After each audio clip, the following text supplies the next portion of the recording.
یہ آلموسٹ 2010 کی بات ہے جب ہم نے نئی نئی اکیڈمی بنائی. اس وقت تو ہم چند ایک لوگ ہی تھے، اور کبھی کبھار کوئی ہمارے دوستوں میں سے کسی کو پکڑ کے بھی لے آتا تھا کہ جی ان کے ساتھ آپ علمی کوئی مجادلہ کر لیں، جسے مناظرہ کہتے ہیں علماء. تو وہ ایک دفعہ ایک بھائی ایک شیعہ ذاکر کو لے کے آ گئے اور موضوع طے پایا یا علی مدد کے اوپر. بھئی ہمیں لبیک یا رسول اللہ، لبیک یا حسین، لبیک یا علی کہنے سے کوئی ہمیں چڑ نہیں ہے، محبت کے اظہار میں آپ کر لیں، لیکن ونس آپ ان کو مدد کے لیے پکاریں گے تو ہم کہیں گے ایاک نعبد و ایاک نستعین کی وائلیشن ہو گئی ہے. یہ ہمارا اختلاف ہے. ہمارا یہ جھگڑا نہیں ہے کہ مولا علی مشکل کشا آج کی ڈیٹ میں بھی ہیں یا نہیں.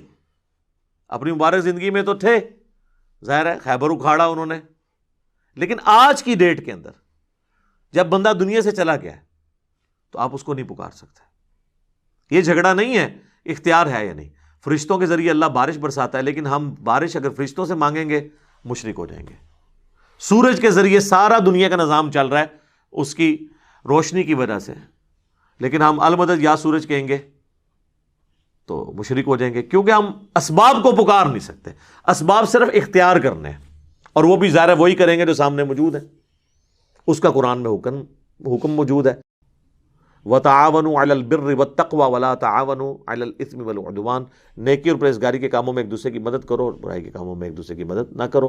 ظاہری اسباب ہے. بہرحال وہی رٹے رٹائے ان کے وہ جو ہوتے ہیں لیم ایکسکیوزز، وہ آلریڈی ہم نے ریسرچ پیپر کے اندر ڈالے ہوئے ہیں. تو وہ آئے تو وہ کہتے ہیں جی غیر اللہ سے مدد مانگنا آپ کس طرح شرک کہتے ہیں. میں نے کہا ہم کہتے ہیں غیر اللہ سے مدد جو سامنے ہے آپ لے سکتے ہیں. نہ ہم غیر اللہ کو پکارنے کو شرک کہتے ہیں، نہ ہم یہ کہتے ہیں کہ کوئی شخص دور سے نہیں سن سکتا، اللہ چاہے تو سنا سکتا ہے. حضرت سلیمان علیہ السلام کو کیڑی کی آواز سنوا دی تھی، ہمیں تو کوئی حرج نہیں ہے. یہ جھگڑا نہیں ہے کہ دور سے کوئی سن نہیں سکتا یا کسی کو یا کہہ کے پکار نہیں سکتے. نماز میں ہم پڑھتے ہیں السلام علیکہ ایھا النبی، بخاری مسلم میں حدیث ہے. جب تم یہ پڑھو گے السلام علینا وعلی عباد اللہ الصالحین، تو اللہ تعالیٰ زمین و اسمان میں ہر نیک بندہ تک تمہارا سلام پہنچا دے گا. یا رسول اللہ کہہ کے کوئی سلام بھی پڑھتا رہے، اللہ پہنچا دیتا ہے. جھگڑا یہ کہ مدد کے لیے کسی کو نہیں پکارنا، وہ ہے ایاک نعبد و ایاک نستعین. کہتا ہے جی قرآن میں لکھا ہے کہ غیر اللہ سے مدد مانگے. میں نے کہا کہاں لکھا ہے؟ کہتا ہے وستعینوا بالصبر والصلاۃ. میں نے کہا یہ تو تم نے کبھی مانگی نہیں ہوگی خود بھی. اس کا مطلب ہے المدد یا نماز، المدد یا صبر. سوچ میں پڑ گیا. میں نے کہا اگلا حصہ پڑھو، ان اللہ مع الصابرین، بے شک اللہ صبر کرنے والوں کے ساتھ ہے. اسی طریقے سے جو ان کے ہیں بہانے وہ کرتا ہے. میں بتانا شروع کہتا ہے جی میں بڑے مولانا کو فون کرتا ہوں، آغا کو فون کرتا ہوں. آغا کو ملایا نا، پھر آغا کے ساتھ جو اس نے کی نا سپیکر میں کیا آن کر آغا دی میں بھی سنا پھر کیا ہوتی ہے. وہ آغا نے بھی پہلے یہی آیت پڑھی وَاسْتَعِینُوا بِالصَّبْرِ وَالصَّلَاةِ. وہ کہتے ہیں آغا یہ چکڑی غیر اللہ کی مدد ثابت ہوتی ہے. حالانکہ تھوڑی دیر پہلے وہ بھی اس سے سبب ثابت کر رہا تھا. وہ جو بات کرتا جائے، تو میرے ساتھ چونکہ بات کر چکا تھا، اینڈ پہ یہ حال ہوا اس کا. انہوں نے کہا جی یہ تو ہمارے پاس تو کوئی ہمارے بڑوں کے پاس جواب ہی نہیں. میں نے کہا جواب تو ہوتا ہے جب کوئی مسئلہ ہو. یہ تو بالکل واضح ہے ایک چیز توحید کے معاملے میں. تو یہ ایک میری زندگی میں ایک اچھے واقعات میں سے ایک واقعہ. ایک دوسرا واقعہ میں آپ کو سناتا ہوں. یہ آلموسٹ بات ہے 2012 کی. ہم لوگ I-10 کی مسجد میں نماز ان دنوں پڑھتے تھے، دارالاسلام مسجد اہل حدیث کی، اور پاس ہمارا ایک مکان ہم نے کرائے پہ لیا تھا، بیچلرز رہتے تھے ہم. تو وہاں پہ ایک شیعہ عالم تھے، محقق عالم، ذاکر نہیں عالم، فوت ہو گئے ہم، اللہ تعالیٰ ان کی مغفرت کرے. بڑا ان کے ساتھ میرا اچھا ایک تعلق تھا، شجاع عباس صاحب.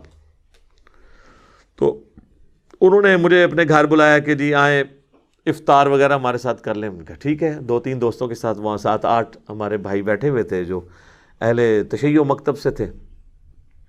تو کہنے لگے انجینئر صاحب آپ بڑی مدلل گفتگو کرتے ہیں، اور توحید کے معاملے میں آپ کے ساتھ ایگری کرتا ہوں، میں بھی صرف اللہ ہی کو پکارتا ہوں، لیکن آپ یہ نہ کہا کریں کہ یا علی مدد شرک ہے. آپ یہ کہا کریں کہ یہ بھی جائز ہے، لیکن بہتر ہے کہ اللہ کو پکارا جائے. میں نے کہا یار توحید کے اوپر تو کمپرومائز نہیں ہو سکتا. حسین ابن علی نے گردن کٹائی ہے تو توحید کے لیے. ہمارے محبوب صلی اللہ علیہ وآلہ وسلم نے اگر تکلیف اٹھائی ہیں، اور سارے نبیوں نے، وہ توحید کو اسٹیبلش کرنے کے لیے. تو میں نے کہا یہ واضح ہے ایاک نعبد و ایاک نستعین، تو کہتے ہیں جی اس میں تو ہے کہ تیری عبادت کرتے ہیں، تجھی سے مدد مانگتے ہیں، یہ تو نہیں ہے کہ کسی اور سے نہیں مانگتے۔ دیکھیں ایک پڑھے لکھے بندے کو زیب دیتا ہے کہ جب تجھ سے ہی کا یہ مطلب، میں نے خیر for the sake of argument میں نے کہا ایگری کرتا ہوں آپ کے ساتھ، میں نے کہا میرے بھائی قرآن لے کے آئیں، اور میں نے کہا یہ آپ کی جو آڈینس ہے نا، آپ کے اسٹوڈنٹس جو بیٹھے ہیں ادھر، یہ فیصلہ کریں گے۔ میں آپ کو قرآن سے ایک آیت ایسی نکال دیتا ہوں جس میں لکھا ہے کہ اور کسی سے نہیں مانگنا۔ کہتے ہیں کدھر لکھا ہے؟ میں نے کہا لائیں آپ، وہ لے کے میں نے کہا جناب سورہ نمل کھولیں، پارہ نمبر 20 کا پہلا صفحہ نکالیں اور اس میں آیت نمبر 62 آپ پڑھیں۔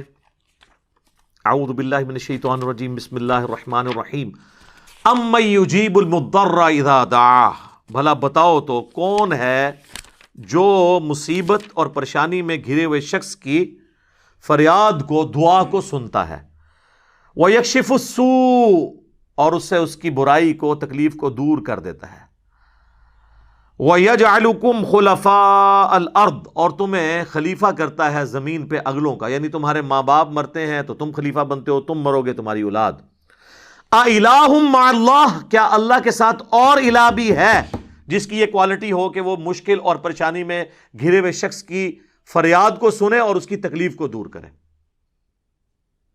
قَلِيلًا مَّا تَذَكَّرُونَ، لیکن نصیحت تو بہت کم ہی تم حاصل کرتے ہو۔ تو میں نے کہا کہ اللہ تعالیٰ نے اس میں فرما دیا ہے کہ اللہ کے سوا اگر کسی اور ہستی کے بارے میں یہ تمہارا عقیدہ ہے نا کہ وہ تمہاری تکلیف دور کرتی ہے اور دعا کو سنتی ہے، تو گویا وہ الہ ہے تمہارا دوسرا جعلی الہ تم نے بنایا ہوا ہے، چاہے کوئی پیغمبر ہو، فرشتہ ہو، جن ہو، بزرگ ہو یا بابا ہو، وہ گویا آپ نے الہ بنا لیا۔ میں نے کہا جی بتائیں یہ میں نے ترجمہ ٹھیک کیا؟ ماشاءاللہ ان کو فارسی بھی آتی تھی، عربی بھی آتی تھی، انگلش بھی آتی تھی، اردو بھی، بیسیکلی وہ انڈین کشمیر کے رہنے والے تھے۔ تو کہتے ہیں جی یہ ترجمہ تو آپ کا ٹھیک ہے، لیکن میں نے کہا لیکن نہیں، اب عوام سے فیصلہ کرواتے ہیں۔ لیکن تو اب ختم ہو گیا نا، آیت کے بعد جب ایک واضح بینات میں سے کوئی چیز آ جائے، وہاں جتنے بیٹھے تھے ان کا جی یہ سب آپ کی بات جو ہے نا 100% ٹھیک ہے، اس میں بالکل واضح موجود ہے کہ آپ نے کسی اور کو نہیں پکارنا۔ تو اگر کوئی کہتا ہے یا شیخ عبد القادر جیلانی المدد نعوذ باللہ، تو وہ گویا حضرت عبد القادر جیلانی کو الہ مان رہا ہے، قرآن یہ کہہ رہا ہے۔ ہاں المدد کے بغیر کہتا رہے قیامت تک کہتا رہے، کوئی نہیں سننی کسی نے، نہ کسی نے جواب دینا ہے۔ سورۃ الاحقاف میں آیا کہ جن ہستیوں کو تم پکار رہے ہو نا، نہ تو وہ تمہاری آواز سنتے ہیں، الٹا قیامت والے دن تمہارے دشمن بن جائیں گے۔ اور اس طرح کا ٹاپک قرآن پاک میں کئی جگہ ہے۔ تو ٹھیک ہے آپ لگے رہے، کوئی فرق نہیں پڑنا، المدد نہ بولیں، ویسے آپ جتنے مرضی نعرے لگانے ہیں، جس کے مرضی لگائیں، وہ آپ مجھے بھی پکارتے رہے دنیا میں کہیں بیٹھ کے، مجھے بھی نہیں پتہ چلنا، نہ آپ کو میں نے کوئی جواب دینا ہے۔ لیکن جیسے ہی آپ کہیں گے نا المدد، میری فریاد رسی کو پہنچے، میری تکلیف دور کر دیں، سر پھر یہ معاملہ شرک میں چلا جائے گا۔ خواہ کسی مرے ہوئے کو پکاریں، خواہ کسی ایسے زندہ کو پکاریں جسے آپ سامنے دیکھ نہیں رہے یا اس سے کمیونیکیٹ نہیں کر رہے۔ ایک تو آپ فون پہ کمیونیکیٹ کر لیں، وہ پھر اسباب میں آ جائے گا، وہ بالکل ٹھیک ہو جائے گا۔